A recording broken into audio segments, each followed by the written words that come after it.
Hey everybody, I'm a Raging Papist, and I just finished the main storyline in Fallout 4.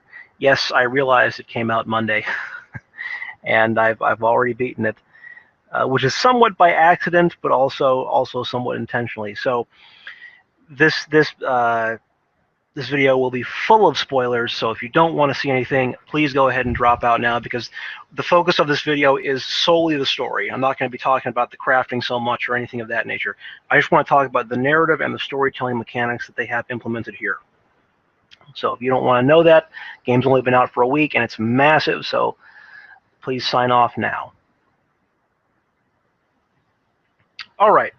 So in light of that, I wanted to touch on uh, the nature of storytelling mechanics that they use in this game, because Fallout 4 is very different than Fallout 3 or New Vegas, which to me was New Vegas took everything that 3 did and refined it, brought it back down a little bit more to Fallout traditionally, and just improved upon it in general. So where does Fallout 4 leave us?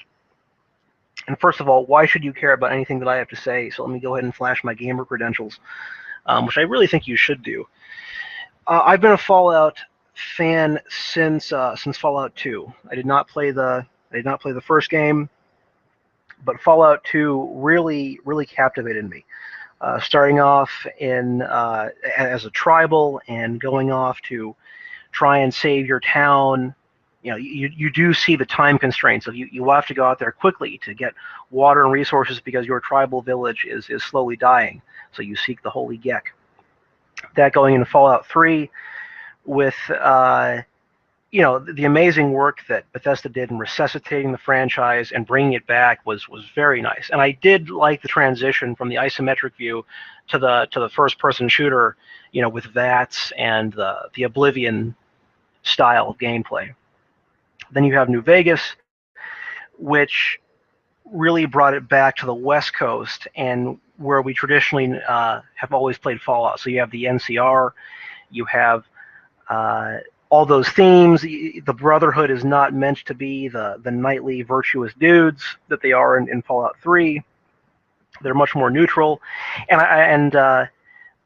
Although I do have to say that in Fallout 3, it was nice that we see that the Enclave is not quite so black and white. They are the last remnant of the United States. Although they are heavily fascistic, they are not quite, they're not all bad, essentially. Their day-to-day people are actually pretty good. But where does that leave us for Fallout 4? One of the big criticisms that Fallout 4 is getting is the nature of the character that you have to play. So the character is far more predefined, really, than in previous Fallout games. Now, you might be thinking that's strange. You've always had a preset character. In Fallout 2, you're the tribal. No matter what you do, you started off in the village. You're at your proving where you get to go off and become a warrior for the village. In Fallout 3, you need to chase after your father. That's who you are trying to get back. So naturally, you have a father, you have a mother. You leave the vault to go chase off after them. But in Fallout New Vegas, you're a courier. So no matter what you do, you're a courier. But the nature of all those backstories that you can't change for your characters, they all have sort of a common theme to it, and it's that as you're going off to do things,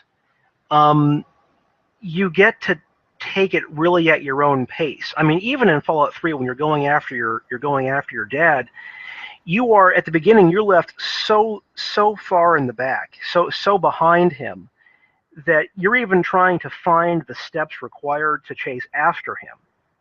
And what that means for the character is that you can take your time. You can go off and become the character that you want to be, and then you stumble upon a road to finding your father, so then you go after them. That's not the case in Fallout 4, and it's where I have one of my criticisms. Because I have nothing. There's nothing wrong inherently with the backstory of, okay, you're a loving spouse, you are inherently a good person, which can be a problem if you're like me and you like playing evil characters. But the problem with it is that when you're free of the vault, they place you immediately on the trail. The pacing of this game is off. And I'm not just I'm talking, in terms of when you get your power armor, when you kill a Deathclaw, when you get a minigun, all these things. I'm just like, whoa, this is where's the where's the fulfillment you get from wielding, when you have earned that power armor? That's gone. That's gone now. But when you're on the path to finding your son, I just felt like as I was going through the game, I had no reason to stop and do faction quest stories. I had no reason to invest in Diamond City. I had no reason to look to the Minutemen and try to build settlements, because your character from the get-go is so focused on, I need to find my son, which is understandable, because you see a baby is taken, and so you're going to go get your son back. So it makes sense why you have that urgency. But when you place that level of urgency on the player, they're not going to want to then deviate, because this is what's right in front of them. I need to go finish this. I need to go get my son back. So what winds up happening then is you keep pursuing these leads. The leads themselves, the main storyline, which is very different than how Skyrim did it, than how Oblivion did it, than how even Fallout 3 did it, was that following the main story takes you to see and begin enlisting in all the various factions.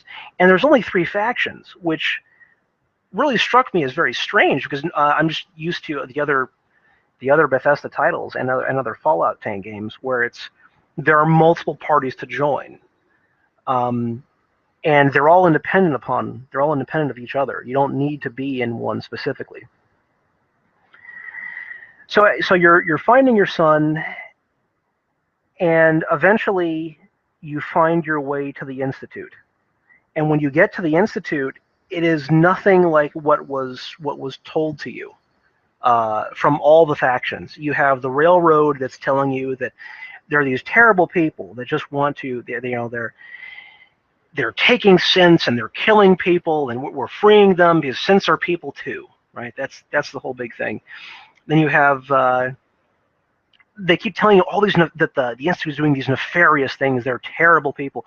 The Brotherhood is saying how they have such crazy tech, and they're replacing people, and you need to care for God's sake because they're evil.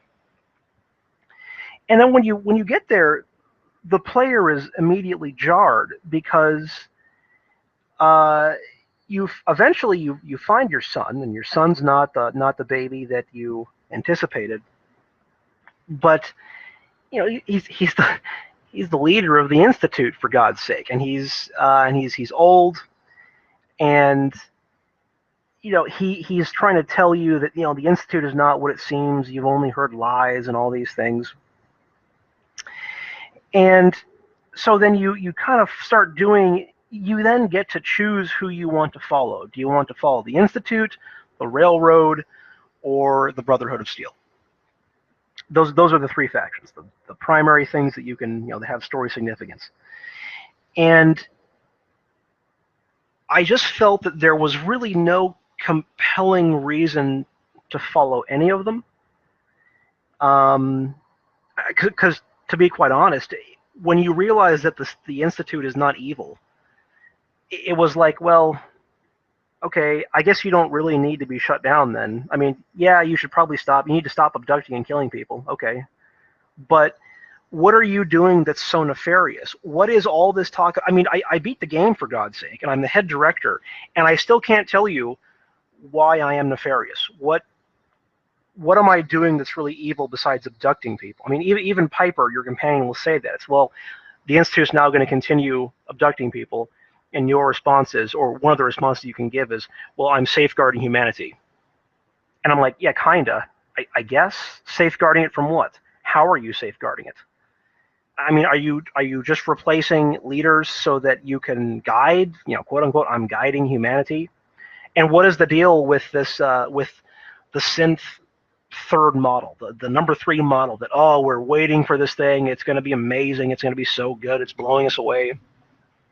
I was expecting some kind of reveal with that it's going to turn into like, oh, this is the Terminator that we all know and love, basically, which is what the Corsairs are supposed to be, that follow you around, and they're the uber killing machines that don't think or feel, they just do what they're told.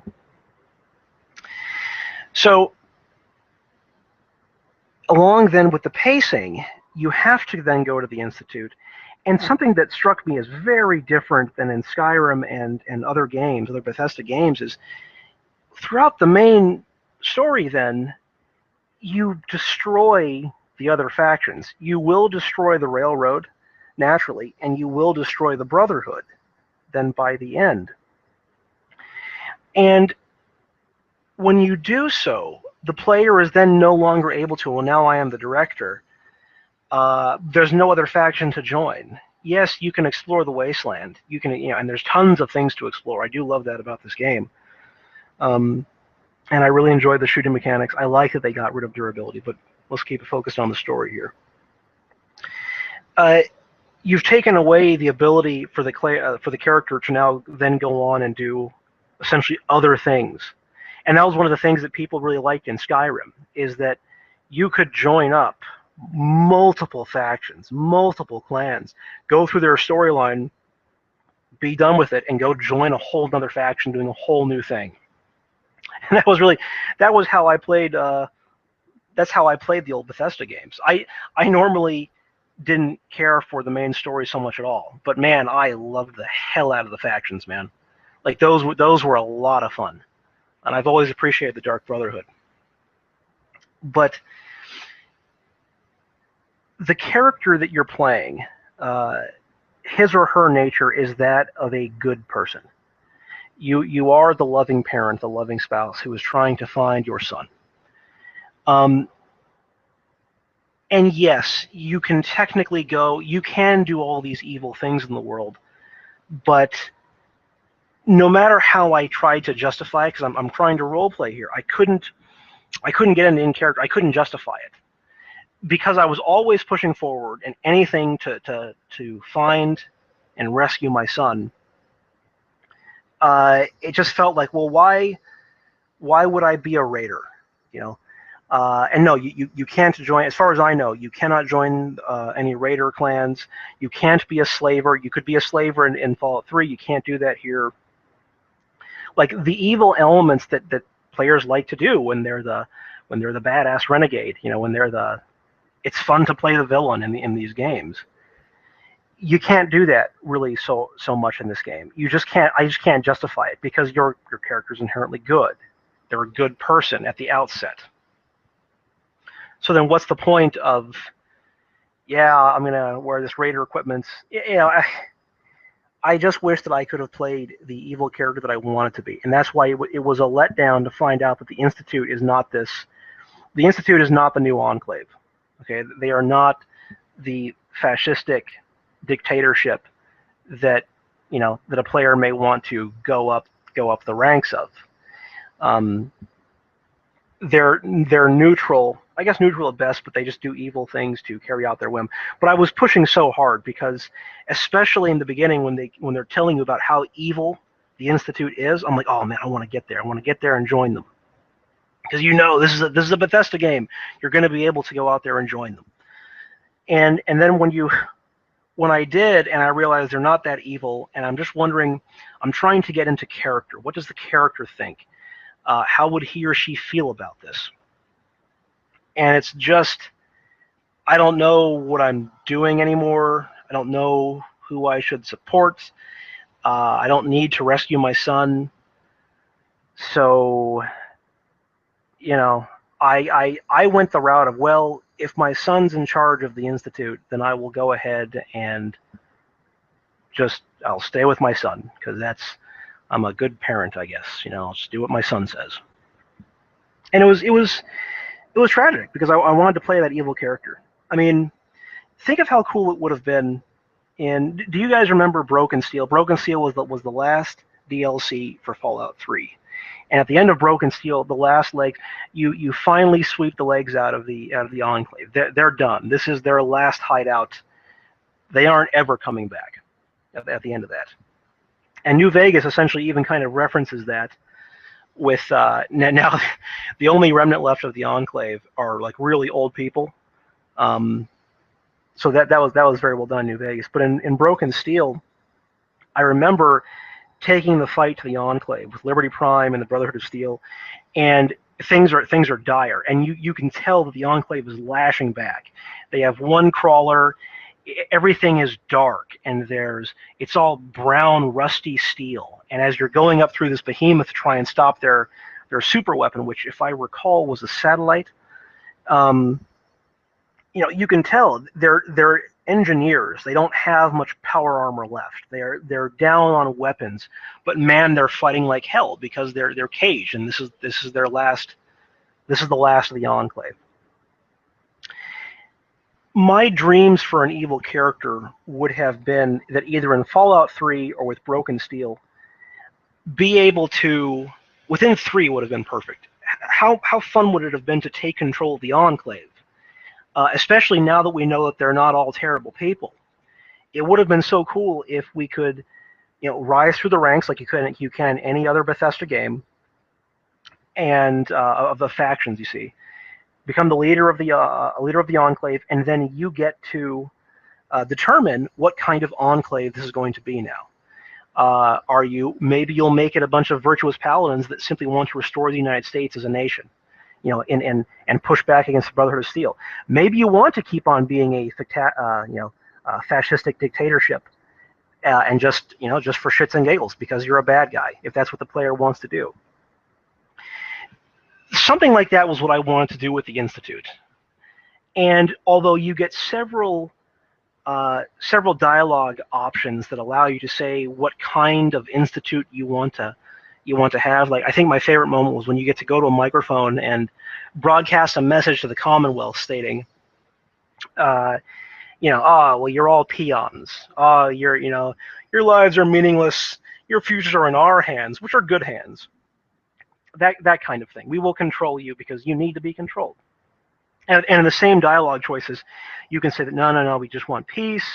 We're trying to work with you. Please leave us alone.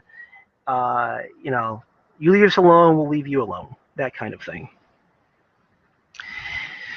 So, and then I just didn't think why becoming the director was then kind of, I don't know, kind of fruitless, kind of meritless, because it's, what do you get to do with this organization? Well, I guess you can headcanon whatever you want. You can, but you don't get to see anything of what you do. What kind of institute is this? I did think it was very nice that you can choose to make the institute dark or good, specifically because you can be combating the director the whole time and talking about, oh no, censor people too. The railroad's not that bad. You just need to get along, blah, blah, blah, blah, blah. Or you can tell them, no, censor bad. They're just machines. They're puppets. Go ahead and control them. But neither one of those storylines from main character perspective sounds really valid with the events that you see within the Institute. So I don't know. I'm upset, I suppose, that you cannot play the evil character. That from the outset you are predefined. They predisposition you towards the good person. To the point that doing evil actions, that even deviating from the main storyline, just feels wrong. Like I shouldn't be doing that. And that's why within 1 week, I beat the game without even meaning to. So I just thought it was weird and unusual. So what are my hopes for the future, I guess? For future DLC, future Fallout and Elder Scrolls titles, unless you have really, really good justification, do not have the final missions be destroy all other factions.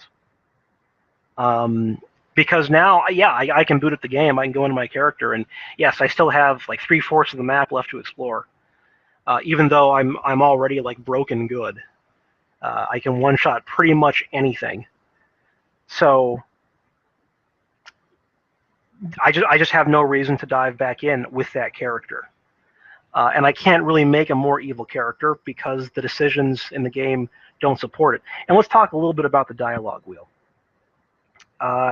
So Bethesda is now going the route of BioWare and implementing the four actions.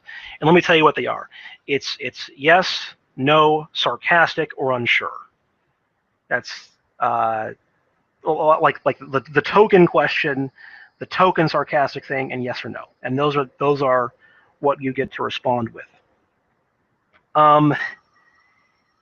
Man, that's lackluster. I just got to say, all the things that I liked about the other previous games, that writing is gone now because the dialogue options are just not going to be there. Like, for instance, towards the end of Fallout 3, when you meet the president of the Enclave, and yes, I should have prefaced this video at the beginning by saying there will be spoilers for Fallout 3 and previous Bethesda titles, I suppose. But when you get to the end of Fallout 3 and you meet the president of the Enclave, I had a dialogue option which just made me giggle. I loved it. I had to take it, which was you find out he's a computer, and of course the options are smash the computer or, oh my God, I have to question you. How did this come to happen? You're presented all these options. But what made me think that you can serve the Enclave, and I got so giddy, was you could say, Mr. President, this is an honor. This is a truly great honor. And of course you say it, and the computer takes it so seriously. It's like, oh, well, I wish I wasn't a computer. I'd shake your hand, and I wish men like you are just the ones we need to reshape America. It was absolutely beautiful, and it's just unfortunate because with the dialogue wheel, you will never have those options again. The weird out there comments are, you're not going to see them. Because the problem with picking the sarcastic option in the dialogue wheel is you have no idea if it's sarcastic yes or sarcastic no. And I remember I was jarred by that when I picked okay, well, I'm trying to play an evil character, so I'll go along with the main story, but I'll be picking the sarcastic options. And sometimes it was I'm sarcastically agreeing with you, or I'm kind of being bitchy no. And I just so I stopped picking the sarcastic option. And then generally, if you pick the unsure of, it still progresses the dialogue. Normally, it still does. So you'll ask a question, and then the person you're talking to will just keep the dialogue flowing, keep the story moving. So, which then just functions to rush the player to keep going, keep progressing. I need to find my son, keep going. So yeah, the pacing and the narrative flow is all off. Because the game is full of things to do. Like, look, when you get to Diamond City, I bet you some people aren't even going to notice it. You can buy a house, but the way you go to buy a house is you have to take the elevator up and talk to the secretary in front of the mayor. And she says, okay, well, you can buy a house if you want, 2,000 caps. I was in and out of Diamond City. I go in, there's the shops, I went shopping. I did talk to a few people because I liked the look of Diamond City. I thought it felt very good. But then when I found out that my son's not here, I picked up the required NPC and I left to go continue my journey. And it was only towards the end of the game that I said, okay, well, I know, you get that feeling when you're at the end of the game because, I don't know, you start getting quests of destroy the Brotherhood. So it's like, well, shit, I guess I should go start doing the things that I wanted to do, but I didn't have the time to do. And so I started seeing, you can get different tattoos, you can hairstyle, face changing, all this great stuff is in the game. And I know that so many people aren't even going to see it because they're just going to be rushing to try and get their kid back. With their predefined good character, or character that's predisposed towards good, no matter how you play it because of the pacing. So, I don't know. Those are my thoughts kind of on the Fallout 4 character creation. and the problems with the Institute. There's no evil faction. There's just no evil faction to join. And I wish there was, because I really like making in any setting where you can role play a character that's doing bad things. I want to do that because it's so hard to achieve. It's so hard to do. But I thought Skyrim did it very well. I thought Fallout 3 did it very well. Even in New Vegas, you could be a bastard, but you could still make it work because you're just a courier. You know, how you go about getting vengeance for getting shot at the beginning of the game, that's, you know, that's up to you. You can be the saint or the sinner. But not in Fallout 4, where you need to get your kid back. That is the driving motivation for your kid. So they need to watch that in the future. That is disappointing. Let's see. I did make a couple of notes for myself here, so let me look over those real quick. Yeah, that's pretty much everything. So, if people care about what's my opinion on other things, the crafting is done really, really well. Settlements are done well. Weapon mods are done well. The combat flows and feels so good. I mean, it just feels good. There's nothing sticky with the gunfire, like there was in New Vegas or Fallout 3. I guess the trade-off though is I really don't feel very many threats to me. I mean, my character is just so good. You can make some insanely good characters that there's really just no threats left, and so I'll just be blasting guys left and right. There is a great deal more combat in this game than in Fallout 3 or New Vegas, or maybe that's just because that combat was so lethal in those games, and plus when you had durability, you didn't want to always go into combat. You wanted to avoid combat to some degree. And that was not the case at least for me in Fallout 4. I bought ammunition one time, and then by the end of the game, I was using a laser pistol that could kill people in one shot that I just custom made. I think and all I needed was Science 2, for God's sake. And then, you know, with the amount of pistol ammunition or laser pistol ammunition that I got in the beginning of the game, I had over 999 shots, so I could not run out of ammo. I didn't even need caps in the game. So things like that take away the narrative. Those are all really good, actually. I like that. I like getting rid of the durability. Here's an interesting thing. Let's talk about durability for just 1 second, because that's the other thing that I've seen people criticize. You know, the people like the survivalist mode. The problem with doing that in Fallout 3 and in New Vegas is that it's hard to pull off a mode like that convincingly. Because yes, some of the weapons you're using are potentially hundreds of years old. So yes, they fall apart very, very quickly. But if you make durability too hard, it's not fun, and people don't want to use the weapons. So they will sit there and hoard weapons. They will hoard ammunition. They will only use a pistol when, you know, is it possible that I can beat this opponent without using any weapons at all? You know, they will sit there and methodically do that, and it drags the game and it drags combat. But then let's look at the other side. If you make durability too lenient, then the player doesn't care. I mean, it's well, I don't care. You know, my accuracy is going down. Okay, whatever. So there needed to be a happy median that, frankly, I don't know if it's really capable. I mean, you're going to be pissing someone off. You're either going to be pissing off a survivalist that says, well, durability should be hard, or you're going to be pissing off the role player that just says, man, I don't want to have to worry about this. Tell me more about the characters and get me to the next step.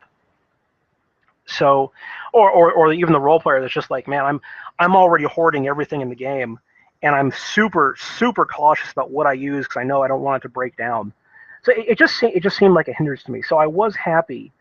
Overall durability, I think, was a detriment. So I'm glad that they took that out, and they replaced it with more combat that they could now justify. So, you know, that's what I got to say about durability. Is Fallout 4 a bad game? No. No, it is not. In fact, I think the companions are fairly better written than in Fallout 3, and certainly Fallout 3. New Vegas, I'm not sure. I thought Obsidian handled those characters very well. But the characters in Fallout 4 are very good. They're very interesting. Wish there were more evil ones, but that's okay. It's not an evil game, which is which I didn't know about before buying, but that's okay. It's just frustrating because that's what I wanted to do. The crafting is superb. Building settlements, it beats it. I'll tell you what, it beats the pants off of what BioWare was trying to do with their crafting system, and that's actually why I thought the BioWare crafting system in Dragon Age Inquisition was just so mediocre. There's not that many pieces. And once you out-level the piece, you have no reason to go back, except for aesthetics. But even then, that's pretty weak. There's not many styles. And in Fallout 4, oh man, there are mods and styles and all kinds of cool things. This video has gone on long enough, so I'll just re-clarify my thoughts. So, too long, didn't listen.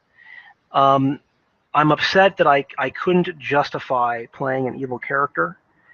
You can't justify playing an evil character because of the pacing of the game that compels you to keep going forward to find your son, which you need to do. And in so doing, you uncover the 3 factions. You can potentially get let down by the Institute at the end when you find out that they're not all that bad. And then you destroy all the other factions. So there's no reason to there's no real reason to keep on playing except you love the exploration. So that's pretty much my thoughts on the Institute. Obviously, you could dive into the morality of it. Well, what is a synth? Is that what would it take to make that a person? How do you feel about the synths? Those are moral questions that, frankly, my character didn't have time for. I wanted to get my son back. So, and even then, when I had the time to think about them, I'm like, okay, I guess those things like that will start affecting what kind of institute you want to run, but there's no way to really demonstrate it. So, so Bethesda, please let us make evil characters. Please bring back the numerous factions and letting us get to choose which one. If you want to have the factions fight each other, that's great, but they should never be down and out like they are at the end of Fallout 4. I mean, the railroad is gone. I mean, you tear that place apart. So, anyway, please share your stories. What did you guys think of the Institute? What did you guys think of character choice? Did you like it? Did you like the story? Did you like the pacing and the flow? And if not, tell me why you didn't like it. Thanks for listening. Talk to you guys later. Bye-bye.